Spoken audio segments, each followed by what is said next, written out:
Welcome to learning मित्रम। आज हम class 9th की एनसीईआरटी के पॉलिटिकल साइंस के बुक का एक्सरसाइज 4 संस्थाओं के कामकाज की थ्योरी को डिस्कस करेंगे। अगर आप हमारे चैनल पर नए हैं तो इसे लाइक करें, शेयर करें, सब्सक्राइब करें और साथ ही बेल आइकन दबाकर नोटिफिकेशन भी ऑन कर लें ताकि नेक्स्ट वीडियो की नोटिफिकेशन आपको आसानी से मिल सके। तो चलिए इसे हम शुरू करते हैं। जैसा कि यहाँ पे आपको चौथा चैप्टर दिख रहा होगा संस्थाओं के कामकाज के बारे में। तो हम जानेंगे पहले इसके इंट्रोडक्शन से। लोकतंत्र का मतलब लोगों द्वारा अपने शासकों का चुनाव करना भर नहीं है। लोकतांत्रिक व्यवस्था में शासकों को भी कुछ कायदे कानूनों को मानना होता है। उन्हें भी संस्थाओं के साथ और संस्थाओं के भीतर ही रहकर काम करना होता है। यह अध्याय लोकतंत्र में संस्थाओं के कामकाज से संबंधित है। हम इसमें समझने का प्रयास करेंगे कि हमारे देश में किस तरह महत्वपूर्ण फैसले करने उन्हें लागू किया जाता है। हम यह भी देखेंगे कि इन फैसलों से संबंधित विवादों को किस तरह सुलझाया जाता है। इस अध्याय में हम इन फैसलों में महत्वपूर्ण भूमिका निभाने वाले 3 संस्था, जिसका नाम है विधायिका, कार्यपालिका और न्यायपालिका, इस पर ध्यान केंद्रित करेंगे। तो हमने तो लोकतंत्र के बारे में पहले से ही जाना है कि लोकतंत्र जनता के द्वारा जनता के लिए किया गया शासन है। लोकतंत्र में जो भी नियम कानून बने हुए होते हैं वो सभी को पालन करने होते हैं, जैसे आम जनता को, नेता को, बाकी सभी देशवासियों को पालन करने होते हैं। और जो भी इनका पालन नहीं करते हैं या फिर उनके लिए क्या है, उनके लिए दंड का प्रावधान है। इस चैप्टर में हम कार्यपालिका, न्यायपालिका और विधायिका से समझने का प्रयास करेंगे कि कानूनों को कौन बनाता है, उसे लागू कौन करता है और दंड जो है वो कौन देता है। आप पहले की कक्षाओं में इन संस्थाओं के बारे में कुछ जानकारी हासिल कर चुके होंगे। हम यहाँ उनका संक्षेप में वर्णन करके कुछ और महत्वपूर्ण सवालों पर ध्यान देंगे।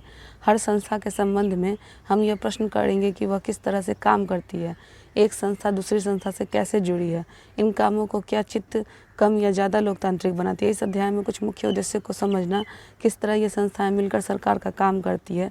कई बार हम अध्याय इसकी तुलना किसी दूसरी लोकतांत्रिक व्यवस्थाओं की इस तरह की संस्थाओं से भी करते हैं। इस अध्याय में हम राष्ट्रीय स्तर की सरकार के कामकाज के उदाहरण देंगे और राष्ट्रीय स्तर पर भारत की सरकार को केंद्र या संघ की सरकार भी कहा जाता है। इस अध्याय को हम पढ़ते हुए अपने प्रदेश की सरकार के कामकाज के उदाहरणों पर भी नज़र रखेंगे। तो हम इस चैप्टर में बहुत कुछ जानने का प्रयास करेंगे। सबसे पहले तो हम यह जानने का प्रयास करेंगे कि कानून बनाया कैसे जाता है, उसको लागू कौन करवाता है और जो लोग लागू नहीं करते उनके लिए दंड कौन देता है। सबके लिए हमारे भारत में दंड जो है वो बराबर है। हम केंद्र सरकार की शक्तियों को जानेंगे कि केंद्र सरकार में क्या क्या शक्ति समाहित होती है। उसके बाद हम अपने प्रदेश की सरकार को जानेंगे, तो किस तरीके से दोनों सरकारें जो है मिलजुल कर काम करती है। संघ की सरकार और केंद्र की सरकार किस तरीके से भारत का शासन व्यवस्था चलता है, उसे हम समझने का प्रयास करेंगे। जिसमें यहाँ आपको पहला दिया हुआ प्रमुख नीतिगत फैसले कैसे किए जाते हैं। एक सरकारी आदेश। 13 अगस्त 1990 के दिन भारत सरकार ने एक आदेश जारी किया। इसे कार्यालय ज्ञापन कहा गया। सभी सरकारी आदेशों की तरह इस ज्ञापन पर भी संख्या थी। यह आदेश उस संख्या से माना जाता था। OM नंबर 36012/3190 कार्मिक जनशक्ति और पेंशन मंत्रालय के कार्मिक एवं प्रशिक्षण विभाग के एक संयुक्त सचिव ने इस आदेश पर दस्तखत किए और यह छोटा सा आदेश था कि भारत सरकार के सरकारी पदों और सेवाओं में 27% रिक्तियां सामाजिक एवं शैक्षणिक दृष्टि से पिछड़ी वर्ग SEBC के लिए आरक्षित होंगी। जब तक जिन जाति समूहों को सरकार पिछड़ा मानती है उन्हीं का एक और नाम SEBC social and education backward classes. अब तक नौकरी में आरक्षण का लाभ केवल अनुसूचित जाति और जनजातियों को ही मिल रहा था। अब SEBC या सामाजिक और शैक्षिक दृष्टि से पिछड़े वर्गों के लिए तीसरी श्रेणी तैयार कर रही है और इसके लिए 27% का अलग कोटा तैयार किया जा रहा है। अन्य लोग इन 27% नौकरियों के लिए प्रतियोगिता नहीं कर सकते हैं। हम जानेंगे अपने भारत सरकार की व्यवस्था के बारे में कि वहाँ पे जो मतलब यहाँ जैसे हमने देखा कि 13 अगस्त 1990 के दिन भारत सरकार ने एक आदेश जारी किया। हम जानते हैं अपने देश में कि हमारे यहाँ जो जाति व्यवस्था में बहुत सारी कैटेगरियाँ बटी हुई है। जब भी हम कोई फॉर्म भरते हैं या फिर किसी एग्ज़ाम को देते हैं तो उसके लिए हमें कैटेगरी चुननी होती है कि आप सामान्य वर्ग में आते हैं या आप EBC में आते हैं या आप OBC में आते हैं। इस कहानी को तो आपने पहले भी जाना होगा कि भीमराव अंबेडकर के द्वारा और महात्मा गांधी के प्रयासों के द्वारा जितने भी छोटे वर्ग के लोग थे उन्हें नौकरियों में आरक्षण दिया गया और नामांकन में कहीं कहीं जो आरक्षण दिया गया। इस आरक्षण का एक उद्देश्य था कि जो निचली जातियां हैं वो समान जाति के बराबर आ जाए, लेकिन अब इसे समाप्त करना संभव नहीं दिखता है कहीं भी। तो अब यह व्यवस्था बनी हुई है और हमने इसमें क्या देखा कि जो भी मतलब नीचे बैकवर्ड मतलब जितनी भी जातियां होती थी पीछे की, उनको क्या किया जाता था, आरक्षण दिया जाता था। और यहाँ हमने क्या देखा कि सरकार के द्वारा यह प्रयास किया गया कि एक और मतलब वर्ग जिसका नाम है SC/BC, उसको social and educationally backward classes, इनको भी नौकरी में आरक्षण दिया जाए। 27% जो है इन्हें नौकरी में आरक्षण दिया जाए। इसका मतलब यही होता है कि इनके लिए जो सीटें हैं वो इन्हीं के लोगों को भर्ती दी जाएंगी, अन्यथा दूसरे लोगों को नहीं दी जाएंगी। और यह था क्या, तो मुश्किल से एक पन्ने का था। अगर आप इसे देखेंगे तो यह एक वैसा ही आम सर्कुलर या नोटिस जैसा लगेगा जैसा आप स्कूल में देखते हैं। हर रोज़ विभिन्न मसलों पर सैकड़ों आदेश जारी करते, लेकिन यह आदेश बहुत महत्वपूर्ण था, कई सालों तक विवाद का कारण बना। आइए देखते हैं कि यह निर्णय किस तरह लिया गया और इसके बाद क्या हुआ। इस सरकारी आदेश में प्रमुख नीतिगत फैसले की घोषणा की गई थी, जिसमें हमने देखा कि इसमें क्या कहा गया। देखिए, आपको अगर दिख रहा होगा तो ये एक नोटिस की तरह, जिस तरीके से स्कूल में नोटिस वगैरह होता है, और यहाँ पे अंडरलाइन कर दिया गया है कि 27% जो लोग हैं उनको क्या किया जाएगा, आरक्षण दिया जाएगा। जो भी बैकवर्ड थे उनके अलावा भी इनको रिजर्विंग सीट दी जाएगी। यहाँ पे भी आप देखिए ये कानून के द्वारा बनाया गया है। अगर आप हमेशा न्यूज़ सुनते होंगे तो आपको यह बात मालूम होगी कि अभी हमारे प्रधानमंत्री महोदय ने मतलब जो राष्ट्रीय पुरस्कार थे उनका नाम राजीव गांधी से बदलकर मेजर ध्यानचंद रख दिया है, क्योंकि वो हॉकी के बहुत बड़े खिलाड़ी थे और हॉकी जो है हमारा राष्ट्रीय खेल है। तो इस तरीके का परिवर्तन जो है हमेशा आपको देखने को मिलता है। जो अच्छे परिवर्तन होते हैं वो हमेशा जो है होते रहते हैं। इसके आगे हम जानने का प्रयास करेंगे। प्रधानमंत्री की सिफारिश पर राष्ट्रपति मंत्रियों को नियुक्ति करते हैं और इनसे बनने वाले मंत्रिमंडल की बैठकों में ही राजकाज से जुड़े अधिकतर निर्णय लिए जाते हैं। और संसद में राष्ट्रपति और 2 सदन होते हैं, लोकसभा और राज्यसभा। प्रधानमंत्री को लोकसभा के सदस्यों के बहुमत का समर्थन हासिल होना जरूरी है। तो क्या कार्यालय ज्ञापन के फैसले के मामले में ये सब शामिल हैं, इसके बारे में पता करते हैं। देखिए, हमारा जो केंद्र सरकार होता है ना, उसमें क्या होती है कि सबसे ज़्यादा शक्तियाँ तो राष्ट्रपति के पास होती है, ये बात हम जानते हैं। लेकिन अगर आप जानने का प्रयास करें तो आपको यह समझ में आएगा कि पहले प्राचीन समय में जो राजा का शासन हुआ करता था, तो राजा क्या करता था, बहुत सारे बातों पर फैसले लिया करता था और उन्हें जो है निर्देश देने का काम या किसी भी तरीके का सूचना देने का काम या कानून बनाने का काम या कुछ भी ऐसा होता था तो वो मंत्रियों के द्वारा दिया जाता था। ठीक वैसे ही आज भी है। प्रधानमंत्री क्या करते हैं, जो भी काम होता है उसको देखते हैं और उसको मतलब बताते हैं, और राष्ट्रपति क्या करते हैं, उसे लागू करने का काम करते हैं। तो प्रधानमंत्री सिफारिश करते हैं और राष्ट्रपति क्या करते हैं, मंत्रियों के साथ बैठक करके उसको लागू करते हैं या नियुक्त करते हैं। और संसद में क्या होते हैं, 2 सदन होते हैं। संसद क्या होता है, आपने देखा होगा टीवी में कि बहुत सारे लोग एक जगह एकत्रित होते हैं। संसद भवन उसे कहा जाता है। वो 2 तरीके का, एक लोकसभा है और एक राज्यसभा है। ये दोनों होते हैं जिसमें क्या होते हैं, बहुत सारे निर्णय लिए जाते हैं। मान लीजिए सरकार ने कोई वादा किया और उसे पूरा नहीं किया है, तो इससे क्या होता है कि वहाँ पे बहस होना शुरू होता है। यही सारी चीज़ें लोकसभा और राज्यसभा में होती हैं। निर्णय करने वाले, इस ज्ञापन को जारी करने का फैसला किसने किया? जाहिर अकेले उस व्यक्ति ने इतना बड़ा फैसला तो नहीं किया होगा। कोई एक व्यक्ति तो ऐसा निर्णय नहीं लेगा। जिसके हस्ताक्षर उस दस्तावेज पर थे वह अपने मंत्री द्वारा दिए गए निर्देशों को लागू करने वाला अधिकारी था। कामुक और प्रशिक्षण विभाग के मंत्री ने भी खुद का निर्णय नहीं किया होगा। आप यह अनुमान लगा सकते हैं कि इतने बड़े निर्णय में देश के सभी प्रमुख अधिकारी शामिल रहे होंगे। आपने पिछली कक्षा में इनमें से कुछ के बारे में पहले पढ़ लिया होगा। अब फिर से इन प्रमुख बिंदुओं को सरसरी नज़र डालते हैं। देखिए, यहाँ पे क्या कहा गया कि कोई भी अगर कानून बनता है तो उसमें कोई एक व्यक्ति नहीं होता है, बल्कि उसमें बहुत सारे व्यक्ति होते हैं। किस व्यक्ति को कानून बनाने का अधिकार दिया गया होगा, और वह व्यक्ति जो है खुद से तो निर्णय नहीं लिया होगा, इसमें बहुत सारे व्यक्तियों का समर्थन मिला होगा, तब जाकर जो है कानून पारित हुआ होगा। अब हम इसे जानेंगे एक एक कर कर। राष्ट्रपति राष्ट्र अध्यक्ष होता है और औपचारिक रूप से देश का सबसे बड़ा अधिकारी होता है, यह बात हम पहले भी जानते हैं। और प्रधानमंत्री सरकार का प्रमुख होता है। दरअसल सरकार की ओर से अधिकांश अधिकारों का इस्तेमाल क्या करता है, वही करता है। बस इस पर मुहर लगाने का काम कौन करते हैं, तो राष्ट्रपति के द्वारा किया जाता है। फिर हमने अभी देखा भी कि राष्ट्रपति क्या करता है, बहुत सारे कामों को मतलब नियुक्त करने का काम करता है और प्रधानमंत्री जो है सलाह देने का काम करता है। और जो भी फैसले लिए जाते हैं उसके लिए दो मतलब सदन है, एक लोक सदन है, एक राज्य सदन है। यह सरकारी आदेश एक लंबे घटना चक्र का परिणाम था। भारत सरकार ने 1979 में दूसरा पिछड़ी जाति आयोग गठित किया था। इसकी अध्यक्ष बीपी मंडल ने की थी और इसी के कारण इसे आमतौर पर मंडल आयोग कहते हैं। इससे भारत में सामाजिक और शैक्षिक दृष्टि से पिछड़े वर्गों की पहचान के लिए मापदंड तय करने और उनका पिछड़ापन दूर करने के उपायों का जिम्मा सौंपा गया। इस आयोग ने 1980 में अपनी सिफारिशें दी और आयोग द्वारा सुझाए गए उपायों में एक सिफारिश थी कि सरकारी नौकरियों में सामाजिक और शैक्षिक दृष्टि से पिछड़े वर्गों के लिए 27% आरक्षण देना है। इस रिपोर्ट में उसकी सिफारिश पर संसद में चर्चा हुई। वर्षों तक कई पार्टियां और संसद इसे लागू करने की मांग करते रहे। फिर भी 1989 तक लोकसभा हुआ और जनता दल ने अपने चुनाव घोषणा पत्र में वादा किया कि सत्ता आने पर वह मंडल आयोग की सिफारिशों को लागू करेगा। चुनाव के बाद जनता दल ही सरकार बनी और इसके नेता वीपी ढसा प्रधानमंत्री बने और इसके बाद कई घटनाएं हुई। हम यहाँ पे जानेंगे कि जो भी निचले वर्ग के सदस्य थे, यहाँ पे आपको बात हो रहा है 1979 की, जिस समय नौकरी में आरक्षण की मांग की गई और पिछड़े वर्ग जो हैं उनको जो है मतलब अधिक से अधिक सीटें दी जाए, उनको आरक्षित किया जाए। इसके लिए जो है बीपी मंडल एक मंडल आयोग था जिसका गठन किया गया ताकि इन पिछड़े वर्गों को जो है नौकरी में आरक्षण दी जाए। इसके लिए क्या हुआ कि 1980 में तो सिफारिश दे दिया गया और 27% आरक्षण देने का मांग किया गया। तो उस समय जो भी पार्टियां थी और संसद में लगातार इस बात को उठाया जा रहा था और इसकी मांग की जा रही थी। संसद में बात उठा देने पे क्या होता है कि सबको यह बात मालूम चल जाती है और हमारे लिए क्या ज़रूरी है यह भी पता चल जाता है।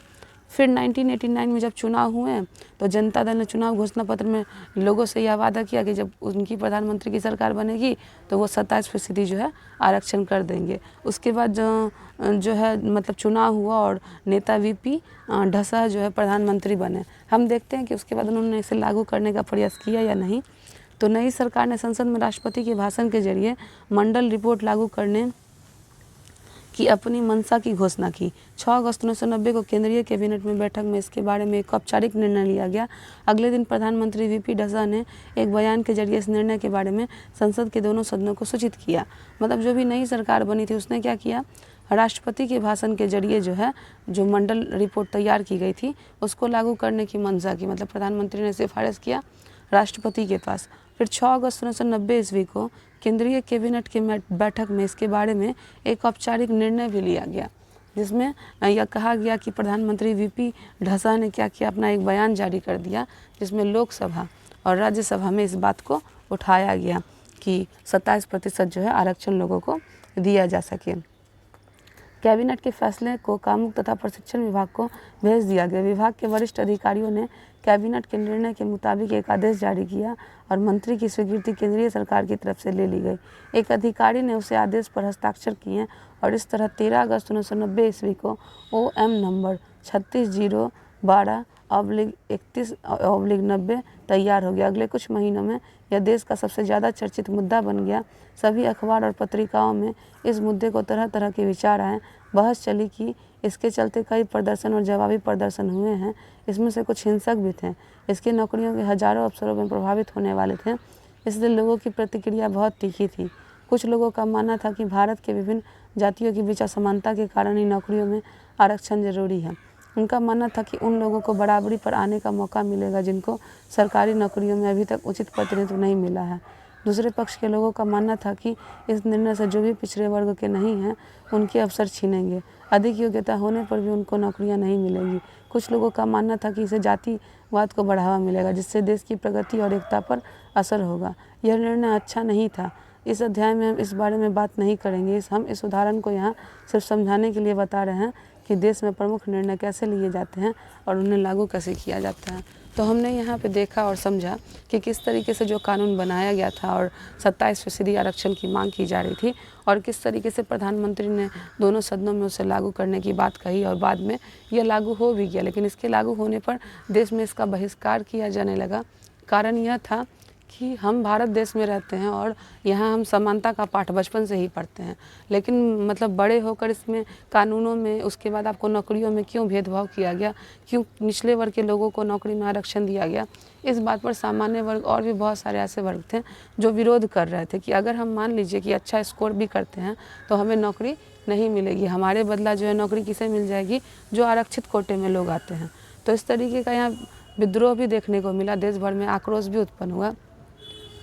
लेकिन ये सारी बातें बस समझाने के लिए की गई है, यहाँ पे किसी भी तरीके से जो है मतलब बताया नहीं जा रहा है लागू करने के लिए कोई भी तरीके का जो भी प्रोटेस्टेंट हुआ, बस यहाँ बताया गया है, इसमें इसको विस्तार पूर्वक नहीं बताया जा रहा है, बस समझाने के लिए इस उदाहरण को यहाँ इस अध्याय में दिया गया था। अब देखिए यहाँ पे मतलब जिस तरीके से एक पिक्चर दिया गया है अमूल के द्वारा बनाया गया, आप न्यूज़पेपर वगैरह में भी देखते होंगे कि no reservation for this the quota. मतलब इसमें क्या है कि आप देखिए एक रिज़र्व के लिए बात हो रही है, मतलब आरक्षित सीट के लिए, reserve for this outstanding butter of classic. मतलब यहाँ पे आपको दिख रहा होगा कि बहुत सारे लोग जो है बटर लिए हुए हैं और यहाँ पे किसी एक खास के लिए रिज़र्व दिया गया है। तो अमूल भी इस चीज़ का विरोध करता है कि ऐसा नहीं होना चाहिए। विवादों का निपटारा सर्वोच्च न्यायालय और उच्च न्यायालय भी करते हैं। इसके आदेश के विरोधी कुछ लोग और संस्थाओं ने अदालतों में कई मुकदमे दायर किए। उन्होंने अदालत से इस आदेश को अवैध घोषित करके लागू करने से रोकने की अपील की। भारत के सर्वोच्च न्यायालय और इन मुकदमों को एक साथ जोड़ दिया गया। इस मुकदमे को इंदिरा साहनी और अन्य बनाम भारत सरकार मामला कहा जाता है। सर्वोच्च न्यायालय में 11 सबसे वरिष्ठ न्यायाधीशों के दोनों पक्षों की दलीलें सुनी गई। उन्होंने 1992 में बहुमत के फैसले किए और भारत सरकार का यह आदेश अवैध नहीं है, लेकिन सर्वोच्च न्यायालय ने सरकार से उसके मूल आदेश में कुछ संशोधन करने को कहा। उससे कहा गया कि पिछले वर्ग की से अच्छी स्थिति वाले लोगों को आरक्षण का लाभ नहीं मिलना चाहिए। उसी के मुताबिक 8 सितंबर 1993 को कार्मिक एवं प्रशिक्षण मंत्रालय ने एक और आदेश जारी किया। यह विवाद सुलझ गया और तभी से इस नीति पर अमल किया जाने लगा। मतलब यह जो आरक्षण की बात थी, इसका निपटारा कहाँ किया जाने लगा? सर्वोच्च न्यायालय में, और इसके लिए मांग को उच्च न्यायालय में भी रखा गया। इसके लिए जो लोग भी विरोधी थे उन्होंने क्या किया? केस दायर किया और इस पर बात भी हुई। और इसमें क्या हो गया कि इंदिरा साहनी के एक अन्य बनाम सरकार मामला में यह कहा गया कि सर्वोच्च न्यायालय में 11 वरिष्ठ अधिकारी जो थे न्यायाधीश, इनमें दोनों पक्षों की दलीलें सुने और तब जाकर 1992 में बहुमत में फैसला आया और भारत सरकार का यह आदेश जो है अवैध नहीं है, यह कहा गया। और इस तरीके से 27% आरक्षण जो है उन लोगों को दे दिया गया। और 8 दिसंबर 1993 ईस्वी को कार्मिक एवं प्रशिक्षण मंत्रालय ने एक और आदेश जारी किया और यह विवाद सुलझ गया और तभी से इस नीति पर अमल किया जा रहा है और अब तक जो है ये अमल किया ही जा रहा है। यहाँ पे देखिए आपको दिया हुआ कि आरक्षण के मामले में किसने क्या किया? सर्वोच्च न्यायालय, कैबिनेट, राष्ट्रपति और अधिकारी। तो सर्वोच्च न्यायालय ने क्या किया? मंडल आयोग की सिफारिश को लागू करने की औपचारिक घोषणा की। कैबिनेट ने क्या किया? आदेश जारी करके घोषणा को लागू करने का काम किया। राष्ट्रपति ने क्या किया? 27% आरक्षण देने का फैसला कर लिया और सरकारी अधिकारी ने क्या किया? आरक्षण को वैध करार दे दिया। तो इस तरीके से जो है एक आरक्षण कोटा बनकर तैयार हो गया था। उसके बाद हम जानने का प्रयास करेंगे कि राजनीतिक संस्थाओं की आवश्यकताएं क्या थी। हमने एक उदाहरण देखा कि सरकार कैसे काम करती है। किसी देश को चलाने में इस तरह की कई गतिविधियां शामिल होती हैं। मिसाल के तौर पर सरकार पर नागरिकों की सुरक्षा सुनिश्चित करने और सबको शिक्षा एवं स्वास्थ्य सुविधाएं मुहैया कराने की जिम्मेदारी होती है और वहाँ कर इकट्ठा करती है और इसे सेना, पुलिस तथा विकास कार्यक्रमों पर खर्चा करती है। विभिन्न कल्याणकारी योजनाएं बनाकर उन्हें लागू करती है। कुछ व्यक्तियों को इन गतिविधियों को चलाने के लिए फैसला करना होता है, कुछ लोगों को इन्हें लागू कराना होता है। अगर इन फैसलों पर लागू करने में कोई विवाद उठता है तो यह तय करने वाला भी कोई होना चाहिए कि क्या सही और क्या गलत। इन सब के लिए यह जानना जरूरी होता है कि कौन किस काम को करने के लिए जिम्मेदार है। यह भी ज़रूरी है कि भले ही प्रमुख पदों पर बैठे लोग बदल जाएं, लेकिन ये गतिविधियां जारी रहें। लिहाजा सभी आधुनिक लोकतांत्रिक देशों में इन सब कामों को देखने के लिए विभिन्न व्यवस्थाएं की गई हैं। इस तरह की व्यवस्थाओं को संस्थाएं कहते हैं। कोई भी लोकतंत्र तभी ठीक से काम कर सकता है जब ये संस्थाएं अपने काम को अच्छी तरह करती हैं। किसी भी देश में संविधान में प्रत्येक संस्था के अधिकारों और कार्यों के बारे में बुनियादी नियमों का वर्णन होता है। दिए गए उदाहरण में हम इस तरह की विभिन्न संस्थाओं के कामों को करते देखेंगे। यहाँ पे देखिए राजनीतिक संस्थाओं की आवश्यकताएं क्या हैं कि किस तरीके से केंद्र सरकार जो है भारत को चलाने का काम करती है, देश को चलाने का काम करती है। केंद्र सरकार क्या करती है, जो भी नियम कानून बनाए गए हैं उसके अनुसार जो है मतलब शासन चलाती है। उसके बाद हम लोगों से जो कर लिया जाता है वो सड़क निर्माण में, सेना के निर्माण में, नागरिकों की सुरक्षा के लिए उस कर को खर्च किया जाता है। और जो भी कानून और नियम बनाए जाते हैं उनका पालन सबको करना होता है। अगर कोई व्यक्ति इनका पालन नहीं करते हैं तो उसके लिए दंड दिया गया है, जो कि सबको इसका प्रावधान करना होता है। इन सब चीज़ों को हम और भी आगे से अच्छे से डिटेल में जानेंगे इस वीडियो के पार्ट 2 में। अगर आपको हमारा ये वीडियो पसंद आया हो तो आप इसे लाइक करें, शेयर करें और अपने दोस्तों में से अधिक शेयर करें। मिलते हैं अपने नेक्स्ट वीडियो में। Thank you.